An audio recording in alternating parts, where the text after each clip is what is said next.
Politics, there are service rules, ఇదిగో conduct rules. మీరు ఈ విధంగా మాట్లాడితే it is promoting enmity between two groups. కులమతాలకి ఘర్షణలకి తావిస్తున్నారు. మీకు ఒక రూల్స్ ఉన్నాయి, ఆ రూల్స్ చదవండి అని. సార్, ముందు సెక్రటేరియట్స్ రూల్స్ మీరు చదవండి సార్. నేను మీకు కావాలంటే పంపిస్తా, కావాలంటే మీకు పంపిస్తే సెక్రటేరియట్ రూల్స్ మీరు చదవండి సార్ ముందు. Sir, deputy speaker is not expected to participate in political debate. Deputy Speaker is not expected to participate in a political debate. There is no meaning. Deputy Speaker or Speaker is one and the same. Speaker లేనప్పుడు deputy speaker ఆ సీట్లో కూర్చుంటాడు. So there is no difference. So speaker అయినా deputy speaker అయినా one and the same. మీరు deputy speaker హోదాలో ఇద్దరు ప్రతిపక్ష పార్టీలని మీరు అధికార పక్ష నాయకులను సమానంగా న్యూట్రల్గా చూడాల్సినటువంటి విధి మీ మీద ఉన్నప్పుడు, మీ మీద ఆ సెల్ఫ్ డిసిప్లైన్ మీ మీద ఉన్నప్పుడు, ఆ విధమైనటువంటి రూల్ మీ మీద ఉన్నప్పుడు, సుప్రీంకోర్టు జడ్జిమెంట్ ప్రకారం you are expected to be a neutral అనేటువంటి పదం మీ మీద వేలాడుతున్నప్పుడు, మీరు ఏబిఎన్ డిబేట్లకి, టీవీ5 డిబేట్లకి వెళ్ళిపోయి పొలిటికల్ డిబేట్స్లో ఎలా పార్టిసిపేట్ చేసి ప్రతిపక్ష నాయకుడో లేకపోతే పులివెందుల ఎమ్మెల్యేనో లేకపోతే మాజీ ముఖ్యమంత్రి జగన్మోహన్ రెడ్డి గారిని ఎలా సర్కాస్టిక్గా విమర్శిస్తారండి? What is your morality? చెప్పడానికి ఏమి శ్రీరంగ నీతులా? పాటించడానికి శ్రీరంగ నీతులు పనికిరావా? జరిగింది ఈవెంట్ నేను ఫాలో అవ్వాలా? సో ప్రతిపక్ష నాయకుడికి హోదా ఇవ్వాలా వద్దా? నాయకుడికి హోదా ఇవ్వాలి అంటే ఎన్ని సీట్లు రావాలి? ఈ పొలిటికల్ డిబేటులో పాల్గొనేటువంటి అవకాశం డిప్యూటీ స్పీకర్కు ఉందని రాష్ట్ర ప్రజలు భావిస్తున్నారా? ఒక్కసారి నేను గౌరవ డిప్యూటీ స్పీకర్ గారిని అడుగుతున్నా. సార్, డిప్యూటీ స్పీకర్ గారు, ఏ హోదాలో మీరు ప్రతిపక్ష నాయకుడికి సర్కాస్టిజంగా ప్రతిపక్ష నాయకుడిని మాట్లాడుతూ ఏ హోదాలో మీడియాకి ఇంటర్వ్యూలు ఇచ్చారు సార్ మీరు? What is the rule?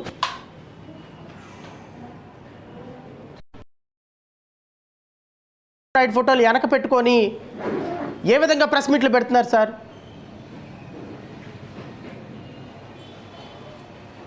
అంటే డిప్యూటీ స్పీకర్ హోదాలో ఒక్కసారి మీరు హౌస్లోకి ఎంటర్ అయిన తర్వాత ఇటు పక్క కూర్చున్న ప్రతిపక్ష నాయకులు, ఇటు పక్క కూర్చున్నటువంటి పాలకపక్ష నాయకులు అందరికీ కూడా మీరు జడ్జి లాంటి వాళ్ళు. అందరు సభ్యుల్ని సమానమైనటువంటి హోదాలో అందరు సభ్యుల్ని ట్రీట్ చేయాల్సినటువంటి బాధ్యత ఒక డిప్యూటీ స్పీకర్ హోదాలో మీకు ఉంటుంది. ప్రతిపక్ష హోదా అడిగిన దగ్గర నుంచి ఎవ్రీడే ప్రెస్ మీట్లకు వచ్చి ప్రతిపక్ష నాయకుడిని ఇష్టం వచ్చినట్టు జగన్మోహన్ రెడ్డి గారిని, who ever it may be, ఇష్టం వచ్చినట్టు సర్కాస్టిజంగా మాట్లాడుతూ, హేళనగా మాట్లాడుతూ, అవహేళన చేస్తూ ఒక డిప్యూటీ స్పీకర్ పదవికి కూడా అవమానం కలిగే విధంగా ప్రవర్తించినటువంటి మీకు అసలు ఆ సీట్లో కూర్చునే అర్హత ఉందా? నెంబర్ 1. 10th షెడ్యూల్లో చెప్పినట్టుగా మీరు మీ ప్రాథమిక సభ్యత్వానికి రాజీనామా చేశారా లేదా? మీరు కనుక మీ తెలుగుదేశం పార్టీ ప్రాథమిక సభ్యత్వానికి రాజీనామా చేసి పొలిటికల్ అఫిలియేషన్లో నుంచి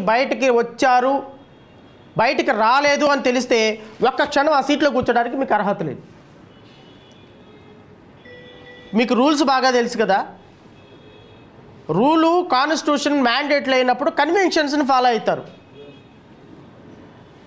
సార్, 1969లో నీలం సంజీవ్ రెడ్డి గారు లోక్సభ స్పీకర్ అయినప్పుడు కాంగ్రెస్ పార్టీ ప్రాథమిక సభ్యత్వానికి కూడా రాజీనామా చేసి ఈ దేశంలో ఒక ప్రెసిడెంట్ని ఫిక్స్ చేశారు.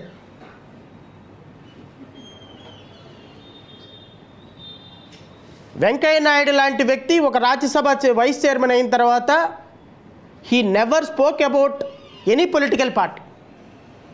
సిద్ధాంతాల మీద మాట్లాడటం వేరు, వాట్ ఈస్ దిస్? మీరు ఒక డిప్యూటీ స్పీకర్ హోదాలో కూర్చొని తెలుగుదేశం పార్టీ ప్రాథమికంగా రాజీనామా చేస్తారో నాకైతే తెలియదు. మీరు రాజీనామా చేయకపోతే ఇమ్మీడియట్గా యూ రిజైన్. మీరు రిజైన్ చేసిన తర్వాత నీతి నియమాల గురించి మాట్లాడండి. పొద్దున్న లెగిస్తే పొలిటికల్ డిబేట్లకు వెళ్తారు, పొద్దున్న లెగిస్తే పొలిటికల్ డిబేట్లకు వెళ్తారు, పొద్దున్న లెగిస్తే ప్రతిపక్ష నాయకుల మీద మాట్లాడతారు, పొద్దున్న లెగిస్తే ప్రభుత్వ పాలసీల మీద మాట్లాడతారు. Who are you? నీకేమన్నా ఉంటే నీ కాన్స్టిట్యున్సీలోకి వెళ్ళి చూసుకో నీ ప్రజల సమస్యలు. ఎమ్మెల్యే మనకేమో రూల్స్ రెగ్యులేషన్స్ అన్నీ వర్తించవా? మనం మాత్రం ఇంకో ఐపీఎస్ ఆఫీసర్ ఏదో ఆయన మనసులో మాట బయటకు చెప్తే మూకుమ్మడి దాడి చేసేస్తారా? అంటే ఏంది? మీరు చదివిందే చట్టం, మీరు రాసిందే చట్టం, మీరు గిల్లించుకోవాలా? ఏమండి?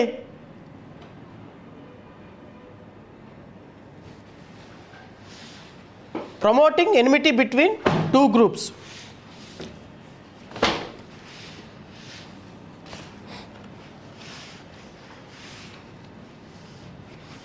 Promoting enmity between two groups. ఈ కోన జోసెఫ్ ఫైల్ ఏదయ్యా,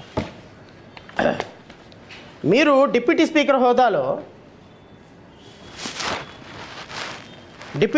హోదాలో ఎన్ని కంప్లైంట్లు పెట్టారండి? ఎస్సీ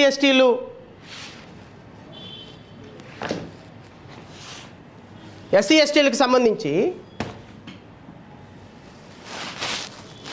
నేను ఆ కంప్లైంట్ కూడా చదివి వినిపిస్తా. Me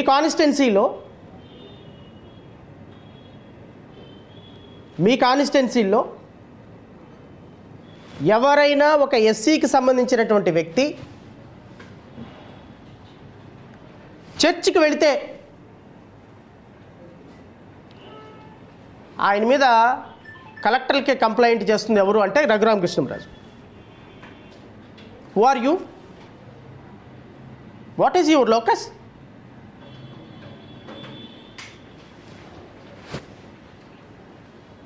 what is your locus అండి?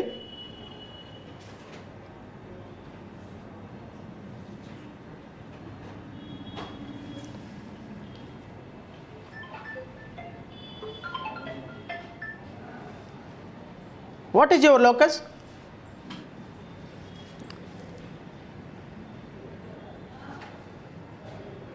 ఎవరైతే చర్చిలకు వెళ్తున్నారో, ఎవరైతే క్రిస్టియన్లుగా ఎస్సీల్లో ఉండి చర్చికి వెళ్తున్నారో చదివి వినిపిస్తాను నేను.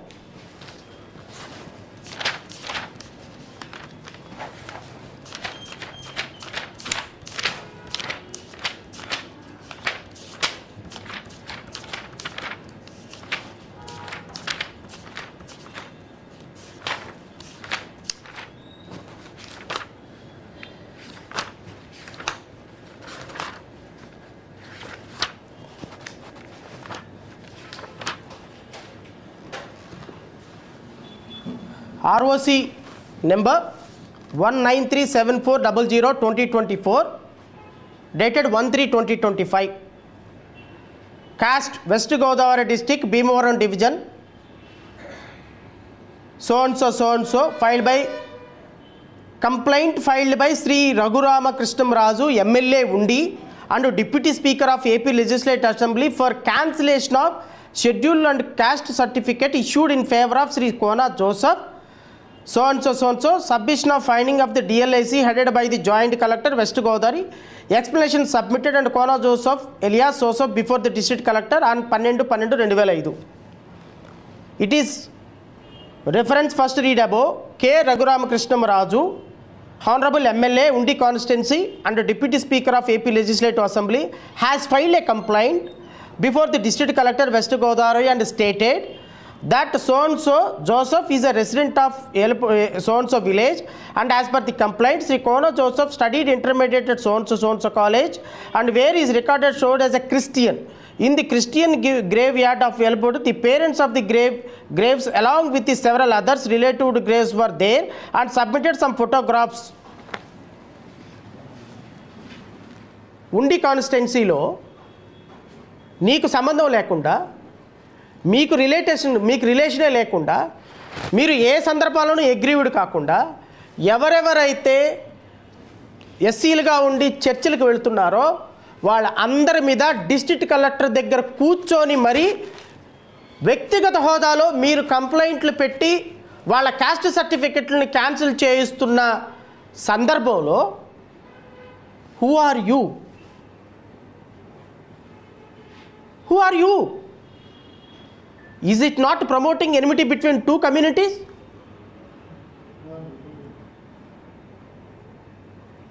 పోనీ ఈ కోన జోసెఫ్ అనేటువంటి వ్యక్తి నీ మీద ఏమైనా కంప్లైంట్ పెట్టాడా? పోనీ నీకు తెలిసిన వాళ్ళ మీద ఏమైనా కంప్లైంట్ పెట్టాడా? ఏమంటే ఆయన ఎస్సీ కాదు, ఆయన చర్చికి వెళ్తున్నాడు, నా మీద కంప్లైంట్ పెట్టాడు, నేను బాధితుణ్ణి కాబట్టి అతను క్యాస్ట్ సర్టిఫికేట్ క్యాన్సిలేషన్ చేయండి అని చెప్పేసి నువ్వు కలెక్టర్ కంప్లైంట్ పెట్టు, వెరీ గుడ్, అప్రిషియేట్. కానీ హూ ఆర్ యూ సార్? ఎవరైనా వెళ్ళిపోయి సార్ నా మీద పలానా వాడు ఎస్సీ ఎస్టీ కేసు పెట్టాడు, నేను ఆయన కులం పేరుతో తిట్టాను అంటే వాడు చర్చికి వెళ్తున్నాడో లేదో చూడు, వాళ్ళ అమ్మ నాన్న సమాధులు ఉన్నాయో లేదో చూడు, ఆ సమాధులు ఉంటే ఫోటోలు తీసుకొని రా, నేను డిస్ట్రిక్ట్ కలెక్టర్కి ఒక లెటర్ రాసేసి కంప్లైంట్ పెట్టేసి వాడు క్యాష్ సర్టిఫికేట్ క్యాన్సిల్ చేస్తారని యుద్ధ ప్రాతిపదికన పంచె అగ్గట్టుకొని కోడి పందాలకు దిగినట్టు కూర్చొని ఉండి కాన్స్టిట్యున్సీలో ఇద్దరు కమ్యూనిటీల మధ్య గొడవలు పెడుతుంది మీరు కాదా?